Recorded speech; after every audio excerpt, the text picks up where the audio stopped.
আজকে আমরা একটা बैठक করলাম যে আমাদের হায়ার সেকেন্ডারি যে পরীক্ষা হবে ওটার জন্য সবাই স্টেক হোল্ডার্সকে নিয়ে আমরা একটা बैठक করেছি, যেখানে বিভিন্ন ইস্যু উপরে আলোচনা হয়েছিল।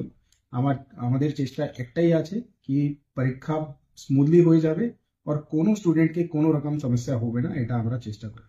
স্যার, মাথাভাঙা 2 ব্লকে বন্যপ্রাণী প্রবণ এলাকা, মাঝে মধ্যেই হাতি বাইসন ঢুকে যাচ্ছে।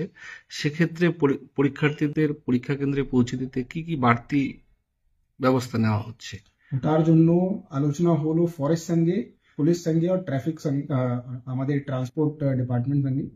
তো ওরা প্ল্যানিং করছে যেখানে যেখানে মানে ক্রিটিক্যাল স্পটস আছে যেখানে এরকম সিচুয়েশন হতে পারবে, ওখানে আমাদের পুলিশ, ফরেস্ট এবং ট্রান্সপোর্ট ডিপার্টমেন্ট অ্যালার্ট থাকবে। যদি এরকম কিছু হবে আমরা তখনই অ্যাকশন নিয়ে চেষ্টা করব কি যে আমাদের স্টুডেন্ট আছে ও টাইমলি সেন্টারতে পৌঁছে যাবে।